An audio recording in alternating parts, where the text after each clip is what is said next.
are y'all doing? How are y'all feeling? If you are new here, I am Raina Swan, aka Big Raggedy, aka your new book bestie, aka just Raina. Okay, today is a good day, y'all. Marcus did not have to work today, so the man decided to take the kids to school for me. Look at God. Okay, I'm happy. I'm at home, chilling in the bed. I said, let me go ahead and just record this little raggedy video for my little raggities. You know what I'm saying? Not me throwing bras around. I'm getting a little too comfortable. Slow your roll. Okay. So I was going to do like a completely different video. I know Monday I said I was gonna do a part 2 to the video I did Monday, but then I was like, I'm not doing that. Then I was gonna do another video and I was like, you know what? I don't know if I want to do that either. But I was going through my ARCs because I am a ARC reader for Macmillan Publishing Company, and I have not been reading my ARCs, y'all. And a lot of these ARCs have been really, really good, and I just been sitting on them. Like, I've been seeing really good reviews for them, and I just been sitting on them. So the one for today has like a 4.8 something on Goodreads, y'all. A lot of 5 stars. A lot of 5 stars. I'm like, I'm just over here sitting on gold. What? So today we are going to be listening to a snippet of Wild Dark Shore by Charlotte McConaghy. I don't know how you say that lady last name. Charlotte girl. The people on the block is saying this book is really good, Charlotte. And also people are loving how you have a full cast of narrators in this audiobook. So without further ado, we're going to listen to a little bit of it. Not too much. But for that, just so you can understand where this book is about to go,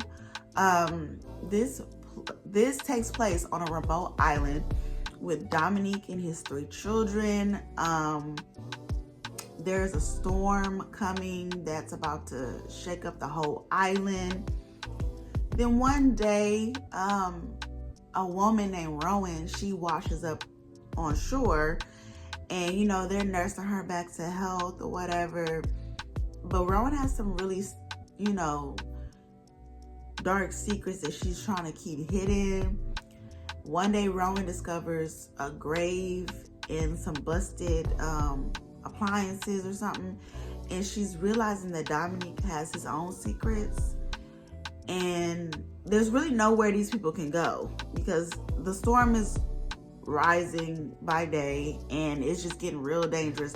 So these people are stuck on this island and they don't know who to trust because everybody got some stuff going on.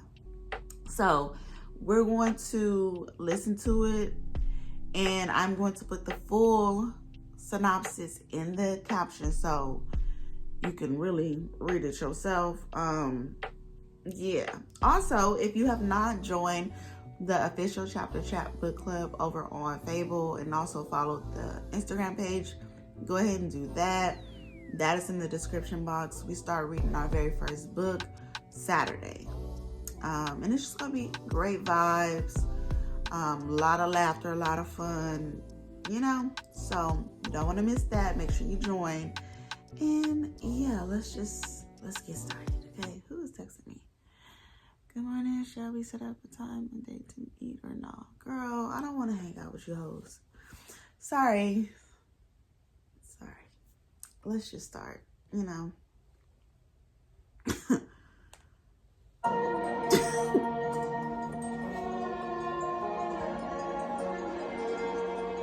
Macmillan Audio presents Wild Dark Shore by Charlotte McConaghy. Read for you by Saskia Malaveld, Catherine Luttrell, Cooper Mortlock, and Steve West. All right, let's get to the point. There is a land of the living, and a land of the dead. And the bridge is love, the only survival, the only meaning. Thornton Wilder, The Bridge of San Luis Rey. Rowan. I have hated my mother for most of my life, but it is her face I see as I drown. The face I see when I wake from drowning is different. It is rough and wind-bitten and scratchy. It is what I'm looking at when the sudden arrival of pain overcomes me, and I know the image of him will forever be as one with this pain. Whenever I see this face, I will remember the burning sting of being dragged upon rocks and flayed open, left raw. I will feel the bursting pressure in my chest. The sensation will be so vivid, it will be like it's happening all over again. His face, a return, a drowning. Fen. She washes in with the storm, draped upon a tangle of driftwood. The girl sees her from among the seals. She picks her way through their fat, sleeping bodies and moves to the surging waterline. Rough waves carry the lump closer, in with the tide. A shape of milky white, lit by the moon. A shoulder, she thinks, and seaweed for hair. A hand draped delicately over wood. The girl wades into the black roar. She dives under and swims out, reaches for this bulbous thing to help steer it free. When her feet hit sand, she rises, dragging the driftwood behind her. Swell slaps at her thighs and hips, but she knows how to move with the water so as not to be tumbled, preparing, all the while, for something terrible, something altering. But a last wave sends the tangle onto the beach, and the girl parts the curtain of snarled kelp to reveal a face. And it is not swollen, or blue, or nibbled. It is breathing. The girl's name is Fen, and she lives here now, on this exposed patch of coastline with the petrels and the shearwaters and the penguins and the seals. She hasn't been up the hill in a while, to where her family dwells in the lighthouse. She doesn't like to leave the sea. But tonight, the storm, the woman, lightning on the horizon and rain she can hear approaching fast. She thinks quickly, and then, rather than trying to pull the body free, she drags the entire driftwood barge up the black sand as far as she can. She allows herself another look at this face, at this creature carried in from a sea too vast to make sense of. A gift for them? Or something rejected? And then, Fen runs. This is a place of storms, but this storm, this one will be the worst they've endured since coming here. She knows it as soon as she reaches the crest of the hill and collides with the wind. It takes her off her feet. In the distance, she can see the lights of the building. A white shape flies end over end through the air, a bedsheet from the clothesline. They all know not to hang things overnight. Someone will be in trouble for that lost sheet. Behind it, one of the tool trolleys careens through the grass, is lifted up off its wheels and dumped again, spilling its guts, and these precious items being left out, is even worse than the sheet. In the end, she doesn't have to struggle all the way to the house. Her dad's been watching, and the second he sees her cresting the rise, he is running. They meet in the dark, on the trail to the shore. Even his considerable size is nothing against this wind, and he's stooped almost double as he gathers her toward home. "Stop!" she shouts. "Dad! We need Raph!" "I'm here," says her brother, materializing to take her other side in arms almost as big as their father's, both of them hurrying her on. "Wait," Fen says, knowing that time now will be divided into before and after. "There's a woman." Dominic. You're not meant to have favourites, but my youngest is that. If only by a hair, and with a gun to my head. If I really, really had to answer. And not because we are most alike. That is my oldest and me. Not because we are least alike. That is my daughter and me. Maybe it is because he is curious and kind, and so smart it can make your eyes water. Maybe it's because he whispers to the wind and hears its voice in return. Most likely, I don't know why. But it may also be because, for one brief moment long ago, I wished him dead. I'll leave my youngest safe and warm in bed. He is too little to be taken out into a storm, though he'd rather not be left behind. The rain has come as I follow my two eldest to the beach. The seals have retreated below the waves. The penguins are huddled in their nests. Raph and I left the woman between us and inch our way back up the long, winding trail. No trees to give cover. There are none on the island. Only mounds of silvery tussock grass and a passage that grows slower with each step into the wind.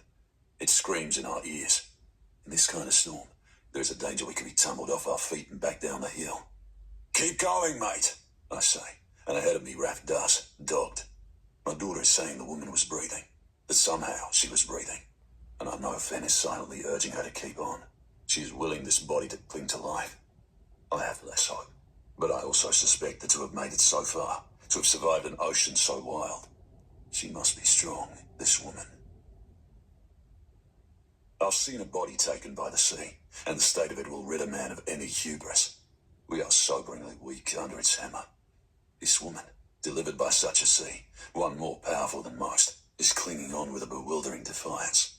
She has been opened on one side, all down the left of her, and I can't imagine how there's not water on her lungs. But my first concern is the hypothermia. Her breathing and her heart rate both seem very slow. Back at the house, my 3 children and I carefully remove the woman's clothes, what's left of them. I set Orly to the shoes and socks and allow Raph and Fen to help me with the rest, leaving only the undies untouched. Fen takes her own clothes off too. You don't have to, I say. And without a word, she climbs into the bed to press her warmth around this stranger. The only way, truly, to warm her up. My boys and I pile blankets over them and monitor the woman's temperature. It rises slowly. Hours pass as we hover, watching and waiting, and I wonder what it is my daughter thinks about as she uses her body like this to save another. Later, when the woman seems warm enough, and I don't think we can delay it any longer, Fen gets dressed. There is blood on the sheets and on her skin. She pretends not to notice. We turn our minds to treating the wounds, using tweezers to painstakingly pluck out fragments of cloth. The woman's limbs are lean and strong, her head shaved. The face, which I have barely looked at, is clenched and angular. A strong jaw works against her teeth. Once she is free of material and debris, I stitch the worst of the wounds, my fingers too big to be anything other than clumsy. We slather the scrapes with disinfectant, and then as much gauze as we have before bandaging her body. There is fever now. She's scalding to the touch. She makes sounds that frighten all of us, and I come to my senses and send my 9-year-old from the room. He makes a fuss. He wants to help, and I know he is more frightened of the storm than he is of this woman's noises. I relent. Let him stay. This feels like a night to be together. We sit with her and bear witness to the throes. Outside, the storm is rabid. When the windows shake, Orly whimpers, but the old stones hold together.